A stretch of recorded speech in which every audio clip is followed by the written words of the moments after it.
Welcome back to The Regulated Life. I'm your host, Erica, and today we are going somewhere that I think a lot of relationship content is afraid to go. We're not talking about communication styles today. We're not going to talk about love languages or how to fight fair or how to use I feel statements instead of you always.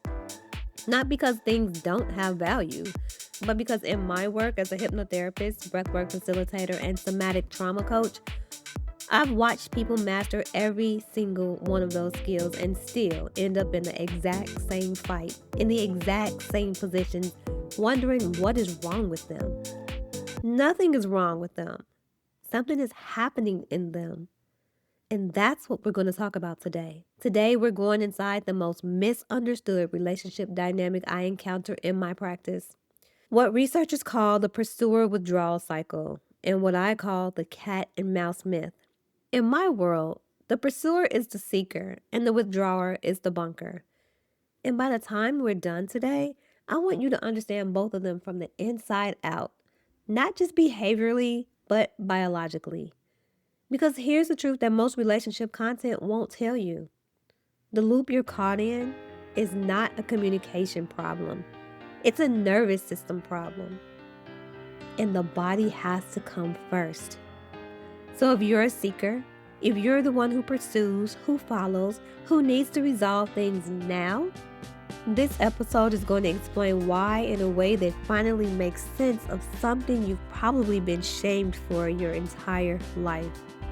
And if you're a bunker, if you're the one who goes quiet, who shuts down, who disappears into themselves during conflict, I want this episode to be the first time someone has fully explained what's happening inside you without making you the villain. Let's go. I want to start with the premise that changes everything, and it's this. In any moment of relational conflict, your body has already made a decision before your conscious mind has formed a single thought. Let me say that again because it's important. Your body decides before your brain does. This is not a metaphor. This is neuroscience. The amygdala, the brain's threat detection center, processes incoming information approximately 200 milliseconds faster than the prefrontal cortex, which is the part of the brain we associate with rational thought, emotional nuance, language, and empathy. By the time you have a conscious thought about what's happening in a conflict, your body is already in survival response, already running its programming, already choosing a strategy. And that strategy was not chosen by you, not the adult version of you anyway. It was chosen by a much younger version of you, in a time and place where the stakes were much higher and the options were much more limited. This is why most relationship advice fails. It targets the prefrontal cortex, the thinking brain. It gives you scripts and frameworks and communication models that are genuinely useful when your prefrontal cortex is online. But the moment conflict hits a certain emotional temperature, that part of the brain goes significantly offline. And now you're operating from survival, not skill. Think about the last conflict you had with your partner. How many of your best intentions went out the window? How many things you'd promised yourself you wouldn't say came out anyway? How many times did you think afterward, why did I do that? That's not who I am. That's not a character flaw. That's a window offline. The field of somatic psychology and the work of researchers like Dr. Bessel van der Kolk, Dr. Peter Levine, and Dr. Stephen Porges has fundamentally changed how we understand trauma, relationships, and nervous system regulation. Their central insight, which I've woven into the core of my inner sanctuary method, is this: the body keeps the score, not just in terms of trauma, but in terms of every relational pattern we've ever developed. So before we can talk about what seekers and bunkers do, we have to understand what their bodies are doing and why.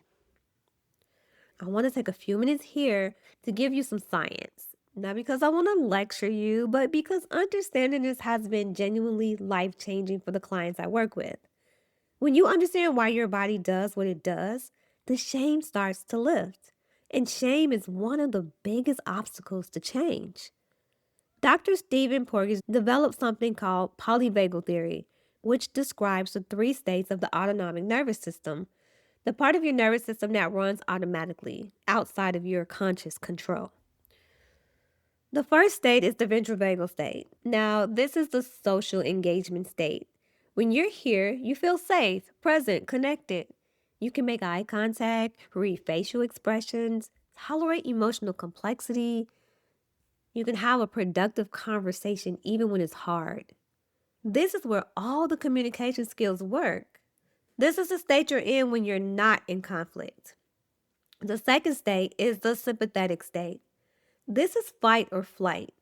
When your system perceives threat, and that threat can be physical, emotional, or relational, it mobilizes. Your heart rate increases, your breathing gets shallow and fast, blood moves to your extremities. Your body is preparing to either fight the threat or run from it. In relationships, this shows up as escalation, urgency, anger, pursuit, crying, demanding, the activated high energy responses. Sound familiar? This is the seeker's dominant conflict state. The third state is the dorsal vagal state. This is the most ancient branch of the nervous system, a shutdown, immobilization response. When the system has determined that fighting or fleeing won't work, or when it's been overwhelmed beyond its capacity, it collapses. Heart rate drops, blood flow to the prefrontal cortex is significantly reduced. The person becomes flat, quiet, unreachable. This is not laziness. This is not indifference. This is a biological emergency brake. And this is the bunker's dominant conflict state. Here's what makes the loop so insidious.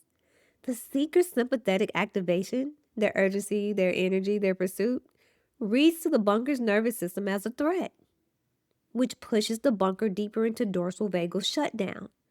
And the bunker's shutdown, their silence, their flatness, their withdrawal, reads to the seeker's nervous system as a threat, which escalates the seeker's sympathetic activation further. Two people, two survival states. Each one's response making the other's worse. This is not incompatibility. This is neurobiology. And it plays out in kitchens and bedrooms all over the world every single day between people who love each other desperately and cannot figure out why they keep ending up here. Let's go inside the seeker's experience. And I want to do this with real tenderness because seekers carry a particular kind of pain that is often minimized or pathologized. If you're a seeker, you've been told some version of the following. You're too sensitive. You're too needy, too emotional, too intense. You read too much into things. You make mountains out of molehills. You can't just let things go. You need to calm down. Every single one of those assessments misses the point entirely.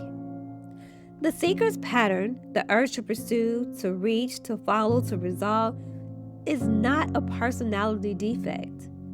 It's an attachment strategy that was built in response to a specific relational environment, usually in childhood, where inconsistent or unpredictable availability taught the nervous system if you don't act, you will lose the connection.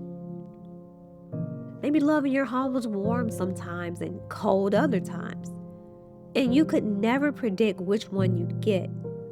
Maybe someone important to you left, physically or emotionally, and the quiet before it happened felt exactly like this quiet feels right now. Maybe you learned early that if you were too easy, too low maintenance, too willing to give space, the connection didn't come back on its own. So you became the one who made sure it did. You reached, you followed up, you initiated, you held the relationship together through sheer force and relational will. That was not weakness. That was intelligence. That was a child figuring out how to stay loved in an environment where love felt conditional or fragile. The problem, and this is the heartbreaking part, the problem is that the same strategy that worked then is working against you now. Because your adult partner is not the person who is inconsistently available. They're not leaving, they're just overwhelmed. But your nervous system doesn't know the difference. Your nervous system is running a very old program on a very new situation. So when your partner goes quiet, even briefly, even for completely benign reasons, your amygdala fires a threat signal. Not a small ping, a significant alarm. Something is wrong. The connection is at risk. Act immediately. And your body does. It moves toward, it escalates, it knocks on the door, sends the text, follows into the other room, not because you're controlling, not because you can't respect space, because your nervous system is in genuine distress and you're reaching for the one thing that has always regulated it, your person. Now, here's something I want seekers to really sit with because it's uncomfortable but important. The seeker's activation, while it's completely valid and completely understandable, it often registers to the bunker for connection, but as a threat. The urgency, the intensity, the energy of the pursuit, even when it's coming from love, can feel like incoming pressure to a nervous system that's already at its limit. Now, this is not your fault. You're not doing something wrong by needing connection, but understanding how your activation lands on the other side is crucial because it's the missing piece of why your reach keeps pushing them further away. The work for the seeker is not to stop needing connection. Connection is a biological need. It is not optional. The work is to build enough internal regulation, enough self-soothing capacity that you can create a brief bridge between the activation and the action. So that instead of pursuing from panic, you can choose from a place of more steadiness. That doesn't happen overnight. But it starts with understanding that your nervous system is doing this, not your character. And your nervous system can learn new things.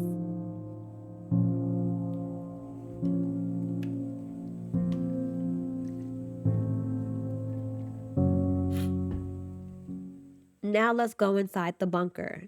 And I need you to hear this section differently than you might expect. Because the cultural narrative around the withdrawing partner is almost entirely wrong. The bunker is typically portrayed as the cold one. The one who doesn't care, the stonewaller, the one who's checked out, is given the silent treatment, and is punishing their partner with absence. In Gottman's research, stonewalling is identified as one of the 4 horsemen of relationship apocalypse. And that research is valid. The pattern is destructive, but the reason for it is almost never what it looks like. In my practice, working somatically, working with the body story rather than just the behavioral presentation, what I find inside the bunker is almost always this: someone who cares profoundly, fears deeply, and is completely overwhelmed. Let me be more specific. The bunker shutdown is not indifference. It is terror wearing the mask of absence. They're terrified of saying the wrong thing and making it worse. They carry a history of trying to engage during conflict and having it escalate, be misunderstood, or be weaponized. They've learned, again, usually from early experience, that when emotional intensity enters the room, the safest thing they can do is to get very quiet and very still. Because words are dangerous. Because their emotions, when expressed, tend to land badly. Because somewhere along the way, they absorb the belief, if I open my mouth right now, I will break something I cannot fix.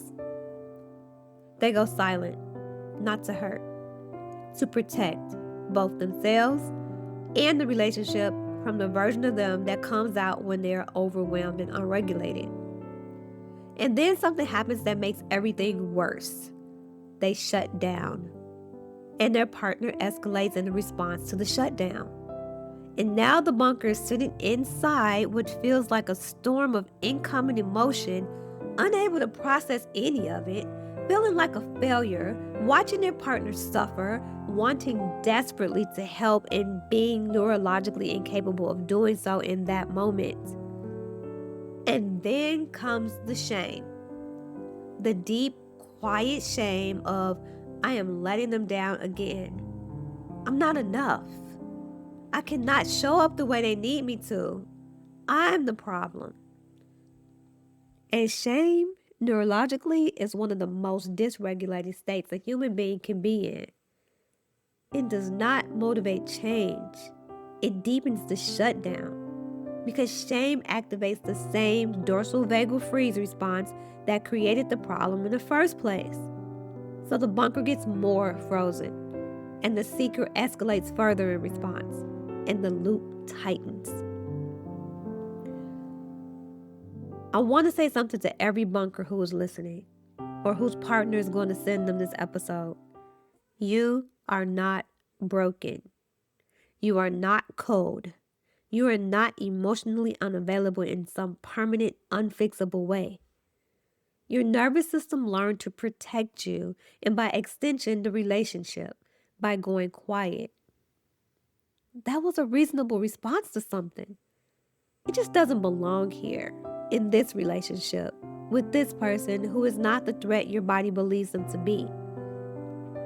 And here's the piece I want to name, because it often comes as a genuine surprise to bunkers. Your silence is not neutral. To the seeker's nervous system, your withdrawal is not a message of, I need space. It's a message of, you're alone. And that message, even though it was never intended, is what drives the escalating pursuit. The seeker isn't pursuing because they're controlling. They're pursuing because your absence is triggering a genuine threat alarm. Which means the bunker holds a key they might not know they have. A small signal, a gesture, 5 words, a look that says, I'm still here, I'm overwhelmed. This can interrupt the seeker's threat alarm before the loop fully activates. Not by being emotionally available before you're ready, but by keeping the tether intact while you go get your regulation back. That's what I call the I'm still here signal. It is one of the most powerful micro tools I teach. We go deep on it in Thursday's micro podcast this week. Make sure you listen to that one.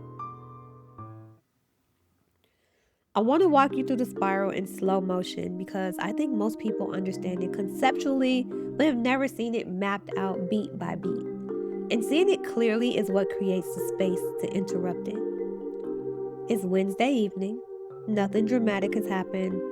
One of you had a draining day. Dinner was a little quiet. The bunker is intentionally processing something. Not the relationship, just the residue of the day. But they're quieter than usual. A little inside themselves. The seeker notices. Their nervous system does what it's wired to do. Scans for relational data.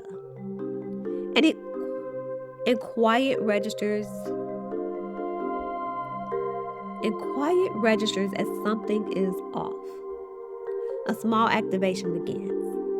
They ask lightly, you okay? The bunker says, yeah, I'm fine. Because in that moment, they genuinely are fine, just tired, and they don't have the bandwidth to explain the full texture of their inner life right now.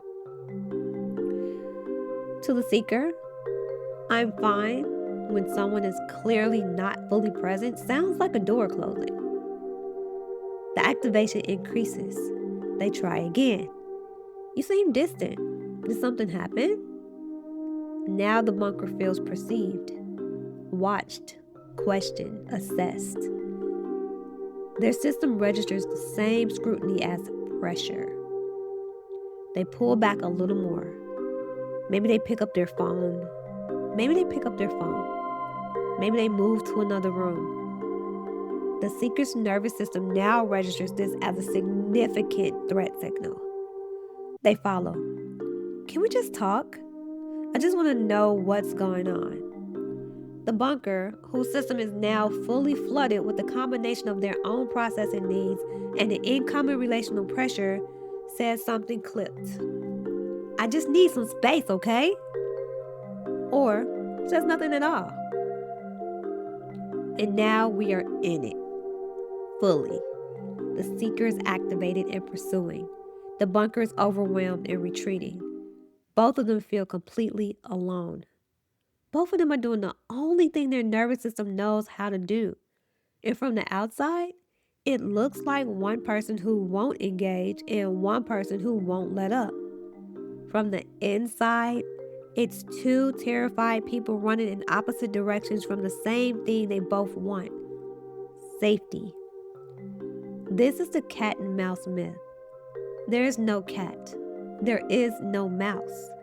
There are two people caught in the same trap, pulling against each other. Not because they're incompatible, but because their survival strategies are. And without intervention, without tools, without understanding, this loop does not naturally resolve. It calcifies. The seeker starts to feel chronically unseen and abandoned. The bunker starts to feel chronically inadequate and suffocated. The emotional distance between them grows, not because love is gone, but because two nervous systems running old survival programs have stopped feeling safe enough to find each other. So let's talk about what breaks the loop, because I will not leave you in the spiral.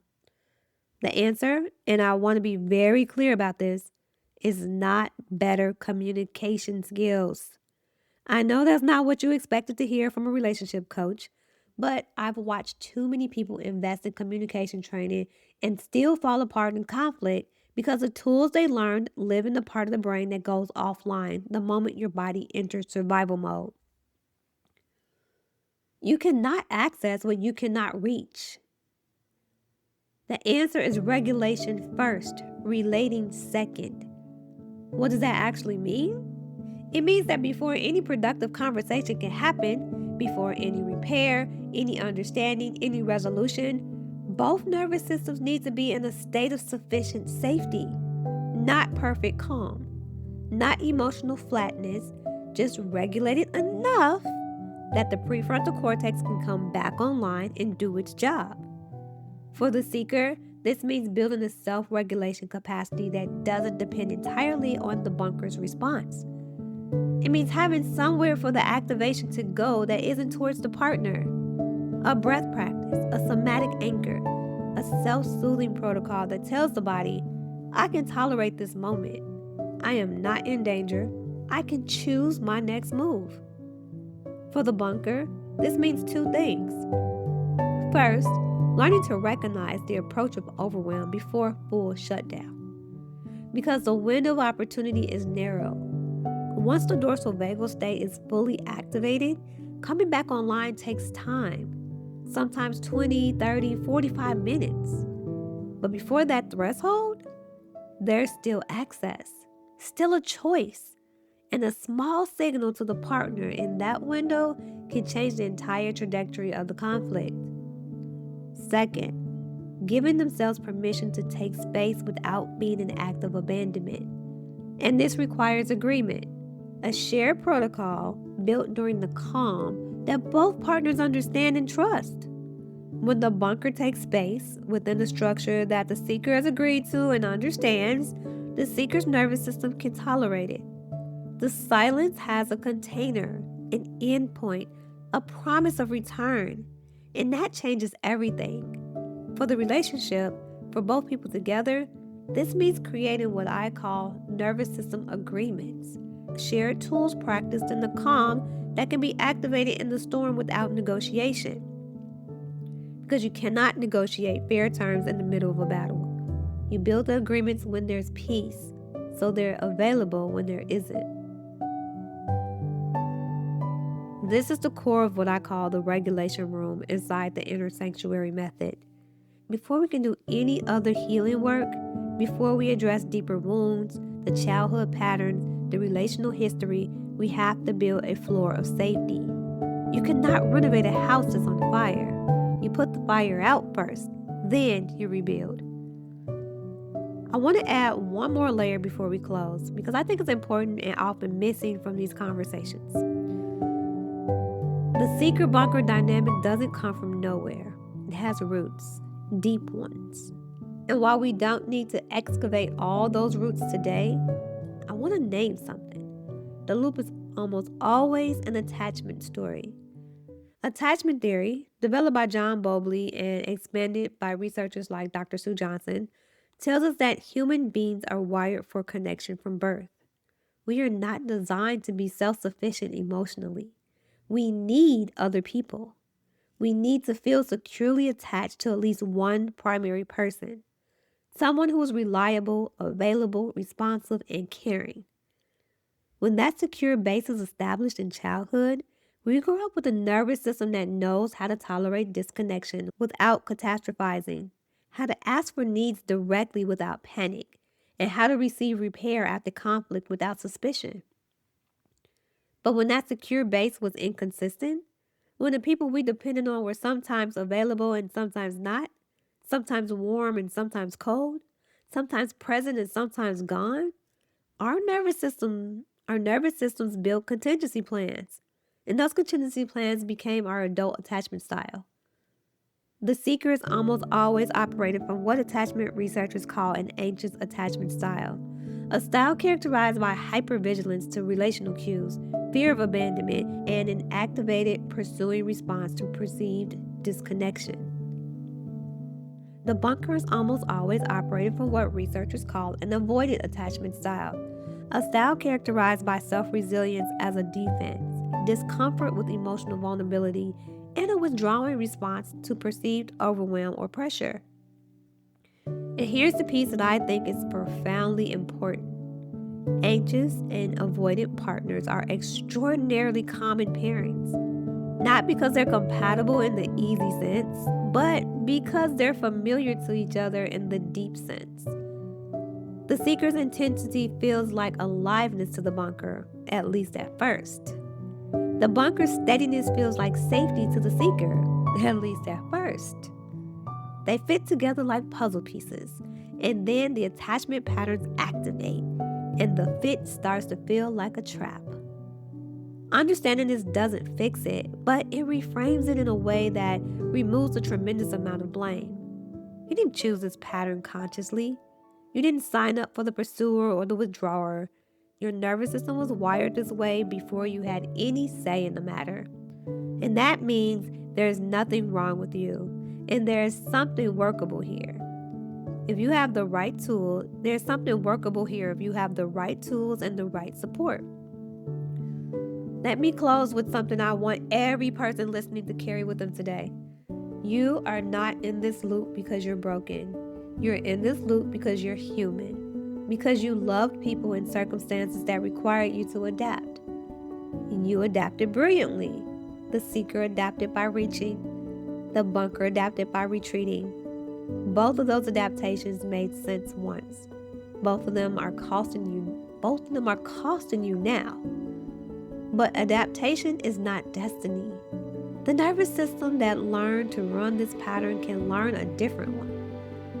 I've watched it happen more times than I can count in people who are convinced they were too damaged, too far gone, too different from their partner to ever find their way back to each other.